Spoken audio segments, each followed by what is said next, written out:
Hello दोस्तों, स्वागत है कॉमिक्स टाइम्स में। और आज हम शुरू कर रहे थे तीन महारथी कॉमिक्स के कहानी का दूसरा भाग। पहले भाग में हमने यहाँ तक की कहानी कंप्लीट कर चुके हैं। तो दोस्तों चलिए शुरू करते हैं दूसरा भाग बिना समय गंवाए। लेकिन जब वह भास्कर नगर में पहुंचे तो आश्चर्यचकित रह गए। नगर में महाकाल के तांडव का दृश्य दिखाई दे रहा था, जैसे अभी कोई भयंकर तूफान वहां से गुजरा था। हाय हमारा बेटा, मेरे बेटे, मेरे लाल, तू कहाँ चला गया? यह सब विनाश कैसे हुआ? किसने मारा इन सैनिकों को? युवक, यह विनाश संबरासुर राक्षस राज के पुत्र अहिनंग ने किया है और वह राजकुमारी को भी उठाकर ले गया है। यह सुनते ही वह चौंक पड़ा। नहीं, ऐसा नहीं हो सकता। मैं इस अहिनंग राक्षस को समूल नष्ट कर दूंगा। मैं उस राक्षस से राजकुमारी को छुड़वाकर अवश्य लाऊंगा। और फिर उसने आश्रम की ओर तेजी से घोड़ा दौड़ा दिया, क्योंकि पहले महर्षि से आज्ञा प्राप्त करनी आवश्यक थी। उधर जादूगर कालनेमी द्वारा नदी किनारे से उठाकर लाया बच्चा आदित्य भी अब युवा हो गया था। कालनेमी उससे अनेक जादू सीखकर पारंगत बना चुका था। एक दिन अब समय आ गया है कि मैं आदित्य को भेजकर राजकुमारी का अपहरण करा लूं। आदित्य, आज तुम्हें भास्कर नगर जाकर राजकुमारी सारंगा को उठाकर लाना होगा। भास्कर नगर की राजकुमारी का आप क्या करेंगे पिताजी? हाँ हाँ, इस राजकुमारी की बलि देकर मैं सबसे बड़ी जादुई शक्ति प्राप्त करूंगा। तुम कोई प्रश्न नहीं करोगे आदित्य। तुमसे जो कहा है उसे तुरंत पूरा करो। और फिर बिना कुछ बोले आदित्य भा, भास्कर नगर की ओर चल दिया। लेकिन भास्कर नगर में पहुंचकर उसने एक घोषणा सुनी तो उसकी आशा पर बिजली गिर पड़ी। सुनो सुनो सुनो, जो कोई व्यक्ति अहिनंग राक्षस से राजकुमारी सारंगा को छुड़ाकर लाएगा उसे महाराज विद्याभास्कर अपना आधा राज्य पुरस्कार में दे देंगे। यह सुनकर वह सोचने लगा, पिताजी ने मुझे राजकुमारी को लेने भेजे हैं और इससे पहले ही एक राक्षस उठाकर ले गया है। अवश्य ही इस राजकुमारी में कोई अद्भुत रहस्य छिपा है। आदित्य राजा विधाभास्कर के दरबार में पहुंचा और उसने राजकुमारी को लौटा लाने की बात कही। हमें विश्वास नहीं होता कि तुम भयंकर राक्षस के बीच से राजकुमारी को ले आओगे। युवक, तुमसे पहले भी कितने राजकुमार भारी सेना के साथ जाकर मृत्यु का शिकार बन चुके हैं। आप मुझ पर विश्वास कीजिए, मैं राजकुमारी को ले आऊंगा, लेकिन पुरस्कार में अपनी इच्छा से मांगूंगा।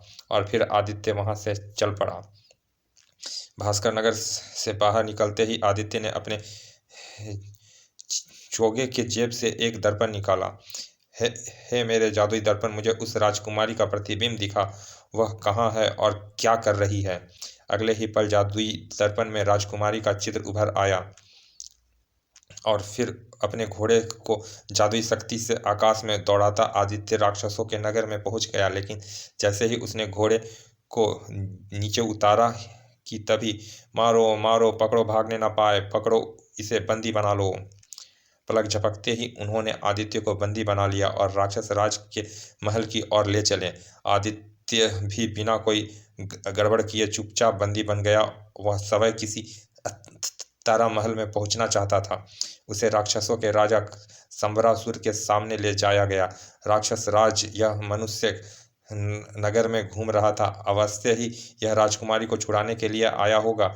बोलो, क्या तुम राजकुमारी को छुड़ाने आए हो? हाँ राक्षस राज, मैं राजकुमारी को लेने आया हूँ और उसे लेकर ही जाऊंगा। मुझे कोई नहीं रोक सकेगा। हम अभी तुम्हारे शरीर के टुकड़े टुकड़े कर सकते हैं, लेकिन नहीं, हम तुम्हें अपनी कैद में रखेंगे। राजकुमारी को तुम्हारी आंखों के सामने काली देवी पर बलि चढ़ाकर फिर तुम्हें मारकर खाएंगे। लेकिन तुम्हारी यह इच्छा कभी पूरी नहीं होगी समरासुर। हाँ हाँ, हमें कौन रोकेगा? हमें हमारे ही बेटे अहिनंग ने रोकने की कोशिश की थी। हमने उसे भी कैद कर लिया।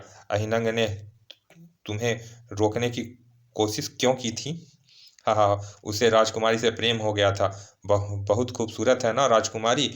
उसने हमें राजकुमारी की बलि लेने से मना किया था। हमने उसे कैद कर लिया। अब तुम भी कैद में रहोगे। इसे ले जाकर काल कोठरी में डाल दो।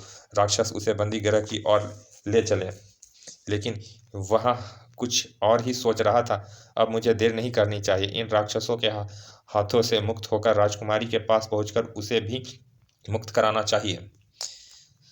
अभी वह कुछ दूर चलकर एकांत जगह पहुंचे ही थे कि आदित्य ने उन पर अपना जादू चला दिया। ओह, दुष्ट ने मुझे मार डाला, धड़ाम, हाय मैं मर गया। दोनों उठकर खड़े हुए तो अरे, वह धोखेबाज तो सामने खड़ा है हलाकू, उसे पकड़ो, भागने न पाए। अरे पकड़ो उसे, भागो, भागे तो जान से मार दो। दोनों विद्युत गति से सामने खड़े आदित्य की ओर दौड़े, लेकिन अभी उसे पकड़ पाते कि उसने जादू से दोनों को ही एक दूसरे से टकरा दिया। धड़ाम, ओ, इस बीच वो अदृश्य होकर भाग निकला।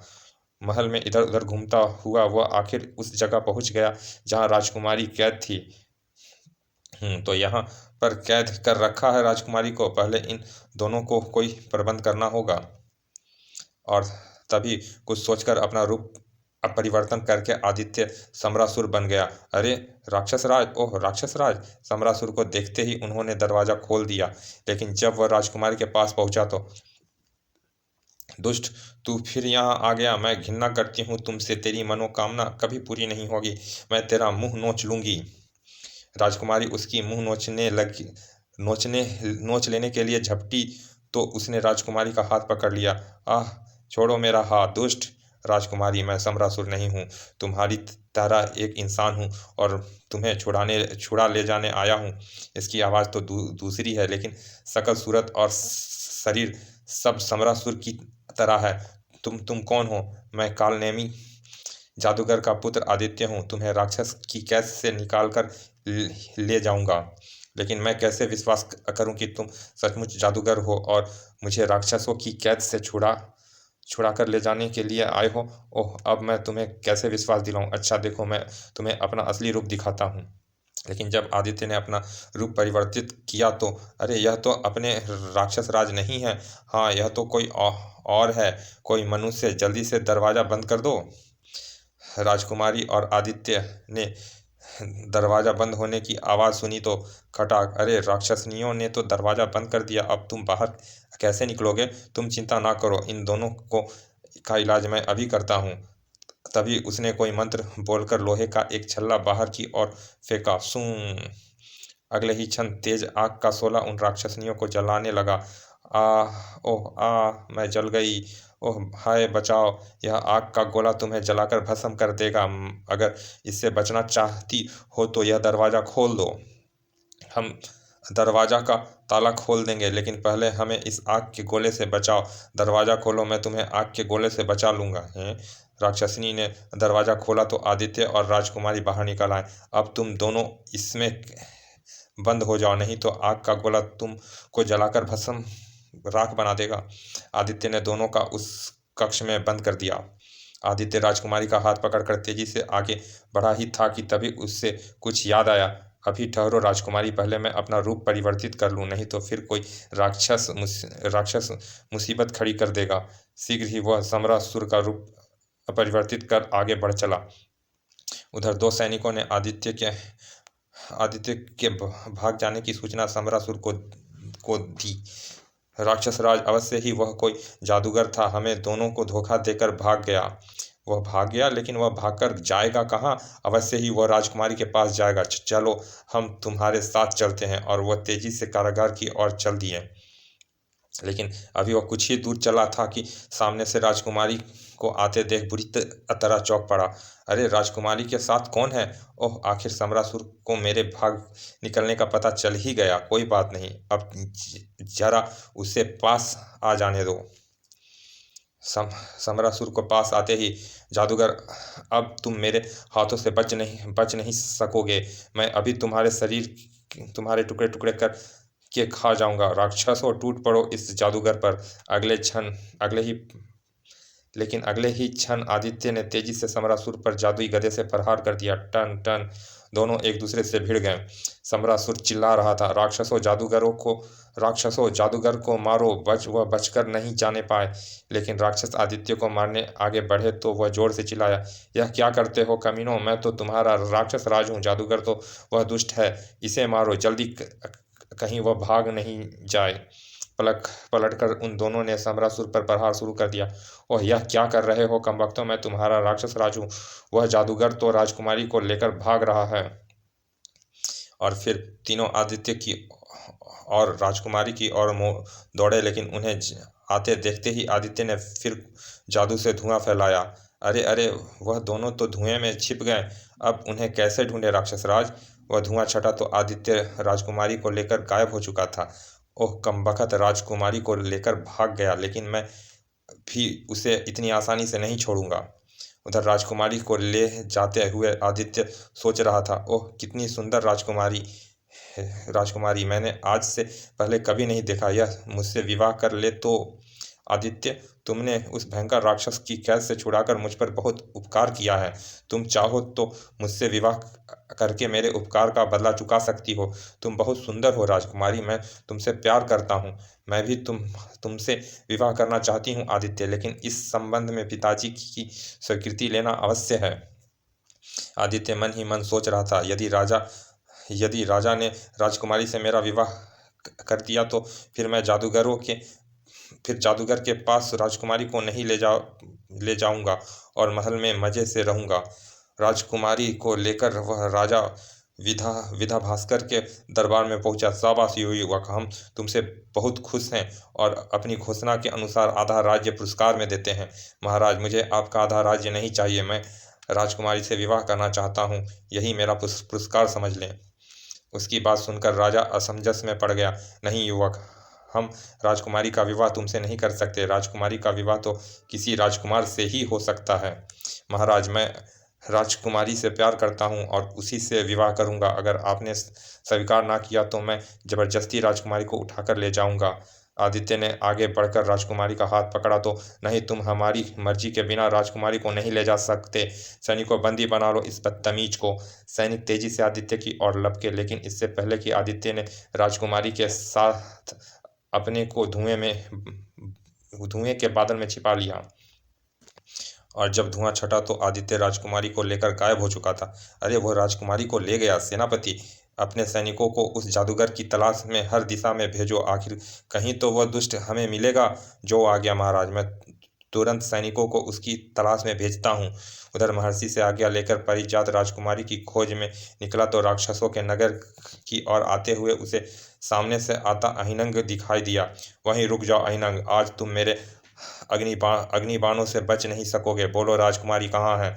तनिक ठहरो महर्षि पुत्र, बाण मत चलाना, मैं तुम्हें सब सच सच बता देता हूँ। और फिर अहिनंग ने उसे राक्षस राज के बलि देने की सारी कहानी सुना दी। अहिनंग ने राजकुमारी की कहानी सुनकर पारिजात बोला, ओह, संबरासुर राजकुमारी की बलि देना चाहता था और अब जादूगर कालनेमी का पुत्र आदित्य राजकुमारी को ले गया है। वह दुनिया के किसी भी कोने में जाकर छिप जाए, मैं उसे अवश्य लेकर आऊँगा। पारिजात, राजकुमारी को छुड़ाने के लिए मैं तुम्हारे साथ चलूंगा। किसी ने कहा है कि एक से भले दो। पारिजात ने उसे साथ चलने की स्वीकृति दे दी तो दोनों साथ साथ चल पड़े। उधर जब आदित्य राजकुमारी को लेकर कालनेमी के पास पहुंचा। शाबाश आदित्य, तुमने इस राजकुमारी को लाकर मेरी वर्षों की इच्छा पूरी कर दी। इस राजकुमारी को इस खंभे से बांध दो। अब मैं अपने इष्ट देवता पर इसकी बलि चढ़ाकर दुनिया का सबसे बड़ा महान शक्तिशाली जादूगर बनूंगा। क्या आप इस राजकुमारी की बलि चढ़ाएंगे। नहीं, मैं इसकी बलि नहीं चढ़ने दूंगा, मैं इससे विवाह करूंगा। क्या तुम पागल हो गए हो आदित्य। क्या मैं तुम्हें जंगल से इसीलिए उठाकर लाया था, तुम्हें पालकर इतना बड़ा किया ताकि तुम मुझे राजकुमारी की बलि देने से रोक दोगे। ओह, तो तुमने इस तरह धोखे से मुझसे राजकुमारी को मंगवाया था। अच्छा हुआ मुझे आज यह भी पता चल गया कि तुम मेरे पिता नहीं हो। और अब यह कान खोलकर सुन लो, मैं राजकुमारी से विवाह करूंगा, तुम्हें राजकुमारी की स्पर्श तक नहीं करने दूंगा। आदित्य, तुम भी यह मत भूलो कि सारा जादू मैंने तुम्हें सिखाया है। मैं तुम्हारे जादू को नष्ट भी कर सकता हूँ। चलो जल्दी से राजकुमारी को खंभे से बांध दो, नहीं तो मैं तुम्हें बंदी बनाकर तुम्हारी आंखों के सामने इससे अपने देवता पर बलि चढ़ाऊंगा। नहीं, ऐसा कभी नहीं होगा। मैं कहता हूँ, रुक जाओ, वहीं रुक जाओ। और जब कालनेमी नहीं रुका तो आदित्य ने कुछ बोलकर उसकी ओर एक तलवार उछाल दी। एक तलवार के साथ हजारों तलवार कालनेमी की ओर बढ़े। ओह, आदित्य राजकुमारी का हाथ पकड़कर बाहर की ओर भागा, लेकिन पलक झपकते ही कालनेमी ने जादू से तलवारों की दिशा बदल दी। खट खट खट। खट। कालनेमी तेजी से उस कक्ष की से बाहर निकला। उसने आदित्य और राजकुमारी को एक घोड़े पर सवार भागते देखा। तभी, "ऐ जादुई जाल, इन दोनों को बांधकर मेरे सामने ले आओ।" आकाश में उड़ता हुआ जाल उन दोनों पर जा गिरा। ओह, यह क्या! अरे, ओ जादूगर ने मुझे जाल में पकड़ लिया है। आदित्य ने उस जाल से मुक्त होने के लिए कई जादू चलाए, लेकिन जाल से नहीं निकल पाया। जाल उन्हें खींचकर कालनेमी के पास ले ही आया।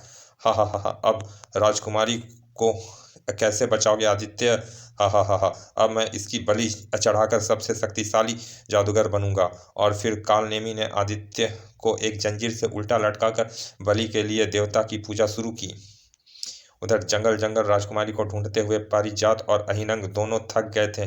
बस अहिनंग, अब नहीं चला जाता। हमने राजकुमारी को कहाँ कहाँ नहीं ढूंढा, लेकिन उसका कुछ पता नहीं कि अचल पाया नहीं आदित्य उसे पता नहीं आदित्य उसे कहाँ ले गया होगा। पता नहीं वह जादूगर कहाँ छिपकर रहा होगा।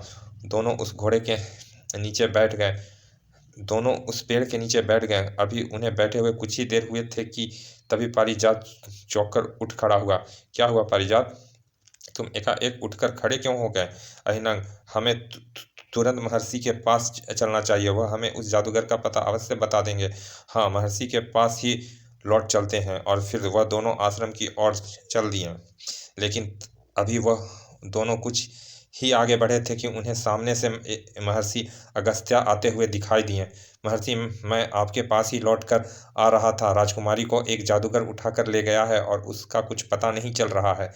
मैंने अपने दिव्य ज्ञान से सब कुछ जान लिया है पारिजात, और इसीलिए मैं तुम्हारी सहायता के लिए आया हूँ। महर्षि, हमें उस जादूगर का पता जल्दी से बताइए ताकि हम उसे मारकर राजकुमारी को वापस ले आएं। जादूगर कालनेमी का महल पश्चिम दिशा में कोसों दूर कजली वन में है, और अब वह राजकुमारी को बलि देने के लिए पूजा आरंभ कर चुका है। गुरुदेव, अपनी दिव्य शक्ति से हमें वहां पहुंचा दीजिए, फिर हम उस जादूगर का अंत कर देंगे। लेकिन फिर भी तुम राजकुमारी को छुड़ाकर नहीं ला सकोगे, क्योंकि वहां पर राक्षस राज समरासुर पहुंच चुका है। ओह, मेरे पिता समरासुर भी वहां पहुंच चुके हैं। अहिनंग, समरासुर तुम्हारा पिता नहीं, उसने तुम्हें केवल पाला है। यह रहस्य मैं फिर कभी बताऊंगा। पहले तुम्हें जादूगर के महल में ले चलता हूँ। और फिर महर्षि ने अपने चारों ओर एक वृत्त खींचकर कुछ मंत्र बोले, और महर्षि, हम वायु में उड़ रहे हैं। ओह, आश्चर्य है! कुछ ही देर में तीनों कालनेमी के महल में पहुंच चुके थे। तभी, महर्षि, यह विस्फोट की ध्वनियां कैसी? धड़ाम धड़ाम! मैंने कहा था ना पुत्र, समरासुर वहां पहुंच चुका है। यह ध्वनि उन दोनों के युद्ध करने से उत्पन्न हो रही है। हमें कुछ देर रुककर उनका युद्ध देखना चाहिए। उधर जादूगर कालनेमी और राक्षस राज समरासुर में भीषण युद्ध चल रहा था। मैं तुझे जलाकर राख कर दूंगा समरासुर। ओह, मैं तुझे कच्चा चबा जाऊंगा कालनेमी, तू मेरे हाथ से नहीं बच सकेगा। यह कहते हुए समरासुर ने उस पर गदा फेंक मारी। ओह! बड़ी मुश्किल से कालनेमी ने अपना छाती से उस गदे को अलग किया। तभी कोई मंत्र बोलते हुए कालनेमी ने समरासुर पर उसी गदा का प्रहार कर दिया। कालनेमी के जादू से बने अनेक गदाएं समरासुर की ओर बढ़ी तो उसने उछलकर बचने की कोशिश की, लेकिन उन गदाओं से मुक्त हो समरासुर दोनों हाथों में खड़ग लेकर कालनेमी की ओर बढ़ा। लेकिन कालनेमी पहले ही अपना जादू चल चुका था। ओह, भयंकर धुआं! इस धुएं में कालनेमी को कैसे ढूंढ सकूंगा? समरासुर, अब मैं अदृश्य होकर तुम पर प्रहार करूंगा। तुम्हें मारकर मैं इस राजकुमारी को ले जाऊंगा। हा हा हा हा! और फिर दोनों में से कोई एक दूसरे पर प्रहार कर पाता कि तभी महर्षि उन दोनों के पास पहुंच गए। तुम? हाँ, मैं राजकुमारी सारंगा को लेने आया हूँ और उसे लेकर ही जाऊंगा। लेकिन तुम मेरे जीवित रहते राजकुमारी को नहीं ले जा सकते। मैं तुम्हें राजकुमारी की परछाई तक नहीं छूने दूंगा। अभी तुम सब लोगों को मार डालूंगा। लेकिन अभी उन दोनों में से कोई कुछ कर पाता कि महर्षि के आदेश पर पारिजात ने बाण वर्षा आरंभ कर दी। ओह ओह, सर सर सर! जब तक यह समरासुर से लड़े मैं धुआं फैलाकर गायब हो जाता हूँ। लेकिन कालनेमी के धुएं फैलाते ही महर्षि ने मंत्र शक्ति से उस धुएं में आग लगा दी। मैं जल गया, जल गया! ओह, बचाओ कालनेमी! अब तुझे इस आग से कोई नहीं बचा सकेगा। इस बीच पारिजात ने राजकुमारी और आदित्य को बंधन मुक्त कर दिया। तभी समरासुर तेजी से एक और से झपटा तभी समरासुर तेजी से एक और झपटा और एक भारी पत्थर उठाकर राजकुमारी की ओर उछाल दिया। राजकुमारी बचो! हा हा हा! अब कोई राजकुमारी को नहीं बचा सकेगा, अब राजकुमारी किसी को नहीं मिलेगी। लेकिन तभी महर्षि ने अपनी मंत्र शक्ति से उस पत्थर को आकाश में ही मिट्टी की तरह बिखेर दिया। धड़ाम है। और फिर पारिजात ने समरासुर को प्रहार करने का अवसर नहीं दिया और उस पर अग्निबाणों की वर्षा कर दी। हाय, मैं जल गया! समरासुर जलकर मर गया। महर्षि अगस्त्य सबको साथ लेकर आश्रम पर लौटे। राजकुमारी ने पूर्ण आहुति देकर यज्ञ पूरा कराया तो महर्षि को दिव्य शक्ति प्राप्त हुई। तभी महर्षि, आपका यज्ञ पूरा हुआ, अब मैं राजकुमारी को अपने साथ ले जाऊंगा और इससे विवाह करूंगा। नहीं, राजकुमारी को मैं इसके पिता के पास ले जाऊंगा और राजकुमारी से मैं विवाह करूंगा। ओह, मैं क्या करूं? मैं तो तीनों से ही प्यार करती हूँ और तीनों ने ही एक एक बार मेरे प्राण बचाए हैं। लेकिन राजकुमारी अभी कुछ कह पाती कि तभी आदित्य ने कहा, ठहरो, क्यों ना यह फैसला हम राजकुमारी के ऊपर छोड़ दें। वह जिससे चाहे विवाह कर ले। नहीं, मैं राजकुमारी को किसी से विवाह नहीं करने दूंगा। मैं तुम दोनों को मारकर राजकुमारी को उठा ले जाऊंगा। तो फिर ठीक है, हम शक्ति परीक्षण कर लेते हैं। जो जीतता रहेगा वही राजकुमारी से विवाह करेगा। और फिर दोनों में द्वंद्व आरंभ हो गया। सर खटाखन कुछ ही देर में तीनों शस्त्रों के प्रहार से लहूलुहान हो चले थे। उधर जंगल में भ्रमण को निकले राजा ऋतुराज ने जब शस्त्रों की ध्वनि सुनी तो तेजी से रथ चलाकर उनके पास पहुंचे। ठहरो, कोई प्रहार ना करे। तुम तीनों आपस में किस लिए लड़ रहे हो?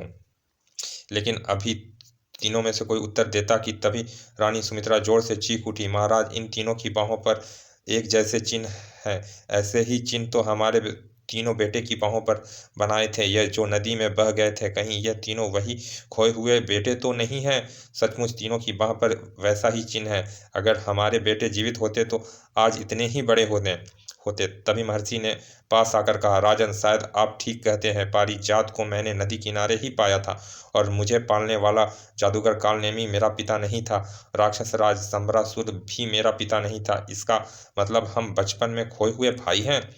अगले ही क्षण तीनों दौड़कर अपने माता पिता से लिपट गए। माँ, पिताजी, मेरे बेटे, मेरे लाल, तुम्हें देखने का मेरी आंखें तरस गई थी। महर्षि ने मुस्कुराकर कहा, लेकिन तुम तीनों से तो राजकुमारी से विवाह कौन करेगा? राजकुमारी से विवाह का प्रश्न ही कहाँ उठता महर्षि। राजकुमारी से तो अब पारिजात का ही विवाह होगा, क्योंकि वही हम तीनों में सबसे बड़ा है। क्यों भाभी जी? और फिर वातावरण में खुशियां बिखर गई। सब खुशी खुशी नगर की ओर चल दिए। समाप्त। चलिए दोस्तों, ये कॉमिक्स यहाँ समाप्त होती है। हम आपके लिए ऐसे ही अच्छी अच्छी कॉमिक्स अपलोड करते रहेंगे। आप दोस्तों प्लीज़ हमारे चैनल को सब्सक्राइब कर दें, ताकि हम और भी आपके लिए अच्छी अच्छी कॉमिक्स अपलोड करते रहें, ताकि आप इंजॉय करते रहें। चलिए फिर मिलते हैं ऐसे ही किसी अच्छे से कॉमिक्स के अच्छे से भाग में। तब तक के लिए धन्यवाद, विदा।